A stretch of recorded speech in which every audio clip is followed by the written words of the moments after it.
So if they're setting up for that, could Barats work, or does it have to be Fredrin? Oh my god, it's Yaoi's mom! Oh, wow! And Indo all the way from the Philippines. Shout out to W Mom support here W for Mom. Yaoi. Hi, Mom. That's so... Hi, I wait. mean Yaoi's mom. Yeah. Sorry. Okay, it's okay. Typo. That was insane. Well, let's hope that Yaoi can perform right now, make a show happen. Because so as of right now, it seems like they're going for a lot of card control, and they have denied the Martis and the Grok all the card control immunities that come to mind. But for Aura, they offer the Akai another option that can cancel out the crowd control, but that's a very long cooldown skill compared to the Moral Coil and the Power of Nature. So let's see if RRQ just goes for this like pick-off heavy strat. I think it's a safe option to go for, right? No Martis, anti-CC, so he can go for... Let's see if... Okay, he goes for the Clint. Now this is where it all comes down to Aura. It all comes down to what they think. They were trying to bait out the Brody. The Clint showed up, so no Brody. Do they still want to force the Cho? Man, the Cho, huh? Yeah. Is there a potential for us to see another like Cho Rome split push situation right here? Because the team fight is looking absolutely brutal, man. I'm not sure if I would want to participate in any kind of team fight against RRQ's composition right now. I don't know. I mean, with Clint, is Cho still a viable option to go for? It's not as simple anymore against the Clint. Right, against any kind of mobility, the Cho will definitely have some struggles. The fact that there's built-in crowd control as well. Yeah, that. And crazy peel. Remember, there's a Minotaur export Barats Vexana. Exactly. Yeah, they don't go for it. Tigreal though. Wow, okay. All right. There it is, ladies and gentlemen. The final form of both of these teams. Carry, Nova, Paquito, Kai. Okay, how are these side lanes looking? The side lanes, the carry we've seen be very successful, Against especially Clint, in the laning even? phase. I do think that maybe she won't be able to bully the Clint, but she can definitely last in the lane without getting bullied out of the lane too often. And on the other side, it's a Paquito against an X-Borg. I think that one's a bit tougher. Because, you know, we all know how annoying an X-Borg can be, and that could be where RRQ are trying to make plays happen. Because the jungle, it's a Barats. It's not that kind of mobile, playmaking kind of hero. At least not in the early game. If you look at the scores right here, 6.0 lineup rating for RRQ, but Aura, they have the better counter rating. So we'll see if that stat once again indicates anything, Mirko. Ladies and gentlemen, it's time to see the Kingdom up against the Dragons. Will they still be the King Slayers, Aura, from Season 10, or will the Kingdom rise up with their shoulders to go and slay the Dragons? That's the question. That is the ultimate question here. And this is going to be the first time we see RRQ Hoshi back at MPL ID Season 13. And it looked like you're right. I mean, you brought up to the point of the indexes, right? It felt like early game to mid, RRQ. Late game, RRQ. So where does Aura come into play here as Yaoi's getting heavily punished here with the damage coming in from Octa and Brusco? I think the only real advantage Aura will have is if they go for again a split push situation, and now they have an Akai, they have a Tigreal, they have a carry, all very mobile, all with slows of their own, and they have the Novaria to try and help with the scouting, with the poking as well. It doesn't seem like it's a team fight composition, but if they're not careful and RRQ gets ahead, then they will be the one dictating where the fights happen, and if there's going to be any space to even start split pushing.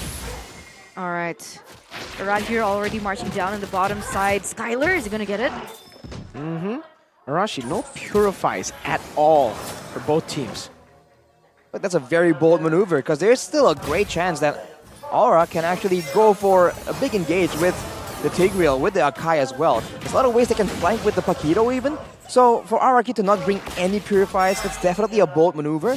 But they do have a Minotaur, and they do have the X-Borg that can kind of scout out and be that sacrificial hero. So maybe that they are thinking that, okay, we can get away without doing it, but it might cost them. Let's hope, right? Because on paper, it sounds easier said than done, but if Aura Fire is able to make things messy, that's where an RRQ can actually be faced with a problem here. Irad already on the turtle. against Gugun. They're both at the same level. Heavy spin ready, Detona's welcome, but it's Gugun who wins it out with the heavy spin. Now bringing Rad all the way back right now. YEAHHH's gonna be able to find an implosion on the 2. Bringing it back again with a knock-up. Octa flickers forward. Oh, Aran with a dive to the back and a knockout strike that knocks 2 out, and even more in that mid lane river. A 1-for-1. Aran still looking for Irad. It was as he was over chasing YEAHHH. YEAHHH helping him out, but a dinosaur is a bit too tanky. And for Aura, they'll just walk out with a big victory. Man, what a terrible outcome for RRQ right there. They have the fighters, they have all the tools, right? The combo, the level 4 power spike, and the extra manpower from the Eternal Guard. And yet they get flanked and their backline just gets decimated. And that is just not how you want this early game to play out. Looking at the emblems right here, a lot of vitalities on the side of RRQ. So they're attempting to withstand a lot of punishment. But then afterwards, I think you have to look at Skylar with the Rupture, with the Weapon Mastery and the Quantum Charge. He is fully intending to just scale up and delete all the members of Aura later on in the game with those items. That's the thing, right? If Aura Fire can make things messy for RRQ, that's when they shine. Talent prediction, I did not go for Aura though. Oh. I went RRQ 2-1. I also didn't go for Aura. Really? Liar. No, You I went did, for Aura. because- You're getting called out on live television. That means, you know, the other side. Anyways, for Aura, is Aran finally Araning? Did he finally find the angle to attack? Well, that flank from Aran was definitely devastating, so RRQ will definitely be looking to try and counter that in the next fight. But for now, it's still pretty even. It seems like both teams are just kind of farming around, waiting for the next play. And in a way, that kind of benefits Aura, because they have a combo of their own. They have the Akai for the neutral objective secure, and they have the Novaria for when things are not static or dynamic, rather, in the lanes. Aura's already setting up here. I remember Irad has had an amazing performance on the Retributions, but with Gugun and his heavy spin, I wonder if he can make that a little bit more favorable to his odds. He needs a time to death to his welcome. Brusco with a flicker early there. Heavy spin going to be used up, but Octa's the one who wins it with the Eternal Guard. Now is the implosion onto 2-0-3 with the help of the Astral Echo hitbox. 3-man knockup, but it's YEAHHH who ends up dying. Aran as well. Now jumping on the Dawn. A good flicker out from the knockout strike as he gets sniped down. Aran flickers out to safety in that bush. Very low. Gets a double jab to get out, and Aura are able to get something back at least in that team fight. That was a back and forth situation right there, but fortunately for RRQ, Octa of all people secures a turtle. You have to wonder how that's going to play out in the next turtle fight, but once again, they're showing that the combo does exist, and if everyone clumps up like that, if they're not caught off guard with a big flank, then they have success. But Skylar is going to get chunked out, and that's going to be a recurring pattern, so his team better prepare for that. Yeah, Syndrome or YEAHHH's skill has been quite on point with those meteors, man. Earlier on, he was able to get a kill. Now being able to make Skylar sweat a little bit in that gold lane, but that was a good performance coming from Octa, I think. For sure. I mean, staying the turtle definitely swung the balance even further towards his team, but now Brusco is getting pushed away. It seems like Aura are going all in on this play. Can RRQ counter it though? Yeah, no flicker on Brusco, so there's no real threat of that initiation over, and they are able to utilize this range advantage for YEAHHH to constantly just poke. Gugun securing that gold buff, getting level 9 here as we are approaching the last turtle. The rat poke down, not going to utilize the Detona's welcome yet. You have to take notice about the itemization though. Brusco seems to have rushed the Flask of the Oasis. It's going to be massive in the next skirmish, next objective contest, next team fight. Unless Aura can try and burn out that passage before the Lord even the turtle even spawns. 5 seconds to go, and it seems like Aura does have the map control for it. We'll see. Both junglers again, same level, same odds right now. But YEAHHH, Flicker instantly, no hesitation, even to cancel on the jump. Brusco though, 2-man Meteor's Fury right now. The heavy spin is going to be able to pin Octa down for Aran to deal enough damage to take him down. Now YEAHHH caught in the last insanity, going to be burnt down and melted. Kabuki in the back with the ultimate, forcing Skylar to get out, and Aran is able to execute. Now Skylar, no flicker, he used it earlier. Kabuki able to maneuver away from it. Aran bringing it right back, no Detona's welcome to save him now. Oh, and it's Kabuki who they give the gold to. It's a free turtle and an all-out win for the Dragons. Wow, turtle slain here by Gugun, making Irad a complete non-factor in that neutral objective trade, as it looks like Aura Fire going in. Irad with the flanks. My lord, Eternal Guard from Octa, though, the famous baits that we were hyping right before the game, and he does it again against Aran. I was just about to say that the Aran effect is in full effect, but then he gets taken out. Now that's a bit more momentum for RRQ, but they cannot take fights like that, man. They usually get ahead when they are the ones who are aggressing, when they are the ones who dictate what happens. Right there, Yawi just took control over from RRQ and just wrestled it away for his team. That can be the main setting point. Brusco maybe might have to be a bit more aware, might be more prepared to just instantly counter-engage on that, because otherwise it's looking to be the same situation again. Right now, Aran just picked up the Malefic Roar. So when he goes in for those backdoor engages that looked a little hasty earlier on, it actually might just work with the amount of damage and penetration he now has. And I think he was riding the wave on that euphoria. For sure. If he can get that full damage build and be an absolute menace, one-shotting the backline, RRQ, they're very backline reliant, man. The frontliners have a lot of utility built in, but not the best of damage.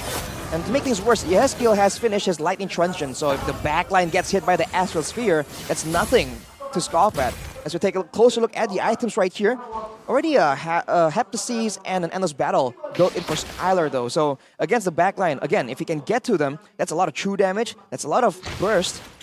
But Kabuki himself already has a Thunderbelt, and he's going for the Golden Staff already, so that passive is gonna shred the front line even more, even though Irad already has an Anti-Cuirass. This is the first time we've actually seen Clint being played at MPL ID Season 13. And him being so far behind Kabuki, 1,000 gold. Is he still a viable pick, Clint? I think it depends on the situation, because he is behind, but so is the rest of the team, right? It's not really a fair judgment to just, write off the hero just because, the game isn't going in their way. We'll say the late game damage though, where the AoE might swing the damage numbers in favor of Skylar compared to Kabuki, that single target. Both of these teams, they're now focusing on the next neutral objective. That Lord is very low. Implosion onto 2, Yawi, beautifully done. Aran in the back as well. It's only Irad up front to use the Detsuna's welcome for the anti-CC, but he still loses out to the rectory of Gugun. In MDL, his name was King Gugun, and he's certainly showing that king that he has removed from his name.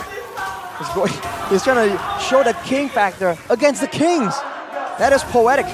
And then, we keep talking about Aran, but look at what he did in that previous fight, man. He came in, he just found a path through the jungle.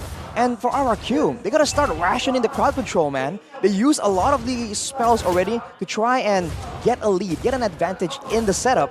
But then when they used everything, including the Terrify that Octa has in that Vexana, that's where Aran strikes. He knows that the peeling tools have been expended. I thought it was a preemptive move though by Octa, bringing down the Eternal Guard just as the implosion hit.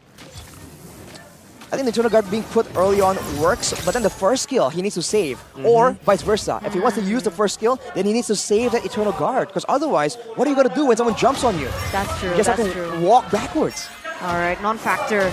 And now Aura, they're sitting at a 6,000 gold lead. A Lord is marching down in the top side, going to be cleared down very quickly by Skylar. But it looks like Aura Fire is going to be able to get that mid-side turret. You're able to get 2 tier 2s as well on the side. Don hasn't been able to really melt these frontliners down. Oh, retry by Irad and Gugun, but it's Kabuki who gets it. Very interesting interaction there. 2 retrys and the marksman. 80 seconds to go though until the next Lord, and RRQ for the most part, now they're really feeling it. You're seeing how they're moving, right? Skylar and Octa always sticking near Brusco, just in case Aran shows up out of nowhere. So the bush control definitely favors Aura, and if RRQ tunnels too hard onto Aran, then Yawi has a chance to make the plays happen. Gugun has a chance to get a huge pin. And Kabuki is just going to be so free to deal out that damage. He's already #1 in gold, so he's fed 201 KDA so far on this carry. A hero that we can't really say is a comfort hero for him, right? I think Carry? No, I think I think it might be quite like, it's not a bad pick for him, I think. Yesterday, he wasn't able to pull on Bruno. Bruno, exactly. And then Claude was his comfortable pick. Yeah, but he's picked up carry, so is there, if you remember, improvement? SBS. Oh, true. He did outplay Blacklist with the carry. So again, when I'm thinking about the carry, it's kind of like conflicting right now. I don't know if it is a comfort pick. We have seen him perform on it. So far, he is performing on it. We'll see the outcome of this game. I think it's safe to say that he knows his way around the hero, but whether or not it's a signature pick, I think we have to wait and see, especially with it rising now in the meta. It wasn't nearly as popular back then, a couple seasons ago. Now with the Lord back up, Aura just has all the setup advantage right here. Already controlling the bush, and this is where the Novaria, like we said earlier, can just check out everyone. Oh, Irad walks up. Daytona's welcome. Oh, he does not get it, though. He gets knocked up and shredded instead. Now Brusco pinned down. Octus trying to save him. Puts in an Eternal Guard. Doesn't connect. Yaoi still has the Implosion, still has the Flicker. But RRQ, they disengage instantly. They know what was coming for them. They tried. They were pinned to a wall. And that was what they went for. They tried to go for 50-50 steal. But the fact is, Irad was 2 levels below Gugun at that point.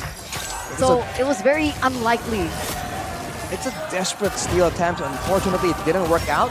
Now with the Lord, Aura has a lot of sieging potential and a lot of ways to fake out and engage and bait out spells from RRQ. And if RRQ bites on it, then that could really be the end of it. This early on, I think it is still possible. Octa just picked up the Divine Glaive though. That just means a lot more damage, especially for the front line. Before, it's only Skylar and Octa that... it's only the front line that can really absorb it, but now even the front lines are gonna feel that sting a lot more. They successfully defended that inhibitor turret. Another wave is crashing though. Dawn, I don't think he's gonna be able to clear that out as fast as he wants to. So it does fall to the hands of Aura. The fact that free one. The fact that earlier on, like, Dawn was sacrificing himself a lot for the better of the team again and again means that he's quite far behind, man. Usually we see an export and he can just stay in the front, be a bit more risky, and be kind of impudent with his positioning, but not Dawn. Seems like he's, at every turn, just punished for moving up and forced to back away constantly. What do you think about his performance so far, actually? Dawn? I think he's been just doing his thing, you know, hasn't really done anything too special, but again, that's not his fault. I feel like right now, if you look at the drafts, I've been pondering, I've been looking at the whole like draft the last few seconds, and it just looks like an AP Bren draft, does it not? It's, well, they did get Bren, so it makes sense. So my question is now, is it an execution problem? Because it feels like a draft that we have seen many times before, the Clint in the gold lane for Super Marco, for AP Bren, the Flap TZ, XP, X-Borg as well. Let's take a look at the replay to maybe dissect if it was an execution problem, if it was a disconnect. Well, this is just Irad going in for the steal solo, then Brusco getting stuck there, but Octa bails him out with a Terrify, zoning away with the Eternal Guard. So, if they want to make plays like that, I think it's still valid. They do have AoE combos, you know, but again, they have to be the aggressors, they have to be proactive with it, and they have to go together as a team, because one by one, that really favors Aura, because if you look at their composition, Kabuki, single target damage, YEAHHH, for the most part, the Astrosphere, single target damage, Aran as well. So they have a lot of ways to pick up one person, but if everyone is swarming them at the same time, especially the backline, it's a lot easier said than done. So you think it's chemistry problem from RRQ? Ooh, an execution issue might be a problem as well. Right now we see the hand cam of King Gugun, or just Gugun now. Irad's trying to open up this space with the stacks. He has those big guy stacks, but look at Dawn. No Faraga armor already, all of them revealed. And you can see Yaoi with the conceal. He's finally spotted, but it's already a Lord taken for free by Gugun. Absolutely well played in the macro division. The slow push up top, every forced error executed very well by Aura. 10,000 gold lead for Aura right now. I feel like the only real silver lining is the fact that Skylar is one item away, and the Clint damage late game can make a big difference, but he doesn't have a Purify, and he's up against an Akai, a Paquito, and a Tigreal, right? There's so many ways that Aura can shut down RRQ if their game plan is literally just to bank on Skylar outputting damage. We'll see what happens as the Lord comes in and Aura is managing the waves pretty well. Again, they have great siege. Karuki, a little bit of damage in the bottom. Yowie! With an implosion onto 3. Venus Fury onto 2 again, but Kabuki already got the space enough to burst them down. What an initiation, what a set. But it's RRQ who wins out with the backline damage dealer in Skylar. Free hitting Iran, dashes forward, it's a bait with a flicker. Now Iran baited in, but he has a flicker also to get out. Also that immortality, they've cracked open 2 base turrets, 1 left in the bottom lane. Astral Echo again onto Brusco, but RRQ have defended. Is this the power spike? Is this the turn? It was just a big engage, but unfortunately for Yaoi, it's a 3-man implosion, but Skylar wasn't involved in that. And when they were cutting backwards, you saw Aran and Gugun just try and make the plays happen, try to build on the amazing initiation, but that's where the crowd control comes in. Octa was able to survive, and the Terrify, the knockout from the Eternal Guard, really swung the fight in favor of RRQ. So now they are closer, but they're still at an 8k gold disadvantage. So it's a great start if they were trying to mount a comeback, but there's a long way to go from here. It's beautiful foresight. That's all I can say. That was beautiful foresight from both Skylar and Octa. Sure, Octa got caught, but he was still able to flicker out in time. And Iran will be able to get that away from Irad. That's a low blow, bro. That's a low blow. Yeah, he was hiding in the bush, right? You would expect the boxer to just stand in front and go 50-50, but no. He's a cheeky boxer. He's a street boxer. He's a street boxer. Streets. That's the Aran that all the Aura fans are just hoping to show up, right? The Aran that dares to go in risky situations, knows his exit plans, takes away resources away from RRQ. This is the Aran effect in full swing. But we'll see if that can last, though. That's the thing. Octa just picked up a holy crystal. Look at the damage dealt. That's insane. The Hes kill. Where is Octa? Who hurt you? Number 5. Number 5. All the way down. At this point, he is very much utility. It's the poke coming in from Yehaskiel, right? And he has been landing his shots. And that's the problem now for RQ. Like, just as they're trying to go for a setup, they're already caught a little low. It gets chaotic, and that's exactly what Aura Fire wants. A chaotic RRQ, something that isn't systemized to be able to land in those CC combos that Aura has. The big issue for RRQ right now as well is deciding who exactly is supposed to be in the front, who's supposed to get information and survive. Because I think initially it's supposed to be Dawn on the X-Borg. That's usually who we see sacrifice, but Iran has been just walking up right here, taking some damage, and he's very immobile, so this becomes a dangerous situation. Yaoi.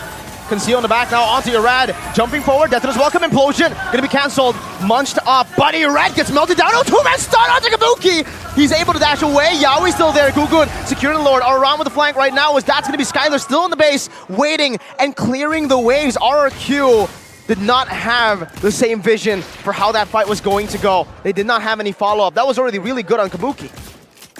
If they had followed up on that play, man, the 2-man stun, maybe with a bit more damage they could have done something, but Skylar wasn't around. So there's no way they're going to take that fight and risk it. And now with the Lord marching in, can Aura end?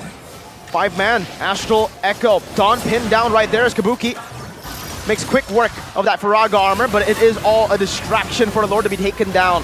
Bottom lane, pushing in, shoved in, but Kabuki doesn't have a lot of range, and they're still going to be able to defend these one base turret and keep staying alive. 20 minutes in. Wow. But it's the right base turret. It is the right base turret. It's the one in the side lane. It's the far lane. But that's it, right? The setup coming in from Aura Fire, because Iran has been so annoying. Have you seen him? He's just constantly pushing in that top lane. Skylar forced to deal with it. And now he picks up a new item. Skylar? Got the great Dragon Spear, because now he knows he's going to get chased down. He's the only real threat that Aura has their eyes on. And he is forced to just itemize for so many things right here. He needs some magical defense. He needs some physical defense. Yehaskiel and Aran is a deadly combo, man. Physical and magical damage, they can both one-shot your backline. So Skylar has a lot of issues to deal with himself. And on top of that, he needs to try and find windows here to really carry the game. There's only one turret left. I think for RRQ, they just have to try and maybe play some mind games, man. Because if they just wait it out, it's just gonna be another siege yet again. All right, Yaoi's already in place. What about the items here, Rashi? Does anything stand out? Well, there's no real blade armor actually. I would assume that, especially with a carry, there's going to be a blade armor being built for someone on the side of RRQ, but that isn't around. Of course, everyone else is building defense, but for Iran in particular, he has the radiant armor, but you have to keep in mind that now it doesn't stack instantly. There's cooldowns before adding each stack, so it doesn't stack instantly up to 6 stacks anymore. So it takes a while to ramp up. So YEAHHH is definitely going to be doing a lot of damage to him still. YEAHHH 109 KDA so far. One of the weak links highlighted by a lot of people, but he's been performing quite well here. Very, very consistent, reliable as well. That constant damage coming through definitely is one of the deterrents that RRQ Hoshi are currently facing. And Yaoi is still in the same position as he was. How many seconds ago? Maybe even a couple minutes ago. Yeah, kind of reminds you of a setter like Chaknu, the guy who would sit in the bush for 3 minutes on Kufra just to conceal and find an angle, or someone like Beloyski even at M5 on the TIG, rotating across the map just to circle around. And luckily he can do that, because YEAHHH can open up the map and look for the information that is normally processed in by the roamer. And on top of that, RRQ, even if they do catch, let's say, Aran or Gugun in the jungle, it's not like they have any meaningful catch to try and punish that, right? Everyone has very short amounts of engage. It seems like their whole plan was to just counter-engage, but Aran runs into the Minotaur. But it seems like it's going to be a free Lord, man. Yaoi with the conceal. Astral Echo already. Yaoi in the back right now. Impulsion is going to be ready, but Irad pops into Detonus Welcome, so it's only just a bait. And Irad has already used the Detonus Welcome. That's it. They're going to get the free Lord because of a flank that was only a feint. The mind games. What is going on? I can see what's going on in the face of Arashi. Looks pretty disappointed, looks pretty sad that this is happening, but Aura, so far, outclassing RRQ.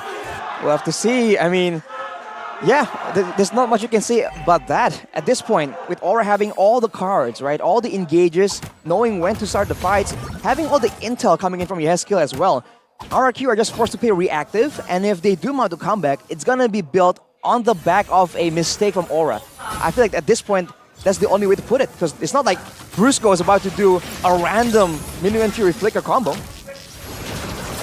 It's a 4-man, 5-man actually. Dawn losing all of the Firaga armor. Gugun in the front right now. Kabuki. What the Rat just gets deleted. Gugun, winner Truncheon. And Immortality buys it. Minute's Fury on 2-3. Earlier, Irad still going to be deleted off of the Land of Dawn. Gugun still has it. Aran jumps in with a Wind of Nature. Now, oh no, he shoves him back away from the Astral Spear. That should have connected. The Winter Truncheon being bought left and right. That's going to be Aran still surviving in the side of Skylar. Looks for the last hit. Finds it. Yaoi loses his life. And Aura once again cannot finish in this game. 25 minutes in. RRQ, no base turrets. But with a breath of life, Skylar gets shot. An Astral Meteor now. Skylar wants to look for a play here, but he has to be careful. That's another Astral Recall and a shot. Oh, that would have killed him. Skylar dodges. Okay, enough. YEAHHH, come on. All right, 3-2 for 1 trade in favor of RRQ as they were able to defend it. And look at the tides completely turn. RRQ on their opposite arc looking for a base turret, but they still can't. They don't have any minions. And you see that Gugun walked up and retreat the cannon minion to ensure that the tower just stands that much longer. 20 seconds to go, and I feel like right now is where RRQ needs to try and look for a fight, even though they have no engage whatsoever, man. This is their period, their window to try and get something with a member's advantage, but they can't do it. Aura just backs away, waits for the backup, and now it's back to the same situation. And with Aran in the picture, there's no way RRQ can force Aura into a fight. They have to wait yet again for the fight to happen in the base, where their counter-engage composition can really take root. And if that happens, that's it. That's over, right? I mean, 26 minutes in already, the death timers are enough to make one mistake GG. Yeah. That's it. It's getting so much more intense now. But no way. He did it. YEAHHH did it. 10 and 10. If you look at the score, 1-0 and 10. Wow. Ouch. That's 4,000 gold lead. That's a great stat to have. Now RRQ, once again, pulled away by the split push, by the Iran effect, I think they might just let it go. If they want to risk it, this is going to be a huge risk. They risk getting backdoored, and they also risk the straight out losing right here without being able to catch the more prior members from the side of Aura. I think they might just have to let it go. Let's see. I mean, Dawn is giving information. Irad's already on standby, but Yawi too. Dawn losing the Faraga armor, getting shot down again. No Faraga armor. Irad now has been delegated the job to open up this side of the map.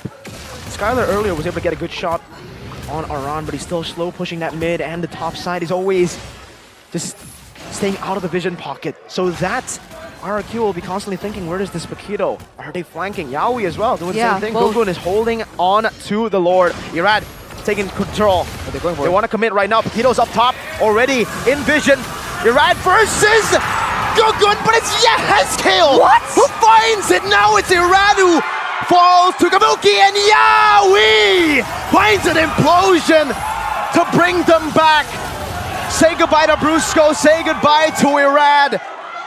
The two imports taken down by Aura now, and only the Indonesians left to defend. Don Skylar and Okta. They have the wave clear. They have the wave clear. Do they have enough firepower in them to defend this? The Lord is already marching in that mid side. Brusco and Irad, their main frontliners are gone. YEAHHH already going in. Gugun, Yaoi, they're looking for their timing. Oh, YEAHHH, what? He walks up, loses his life, but it's all just a bait right now as Kabuki will stay targeted with Nature and the Lord. They needed a miracle to defend that, and they won't be able to create one. Aura secures game one over the Kings of Kings. Ladies and gentlemen, Eterna is grinning at me. No, I'm not. Liar. But wow!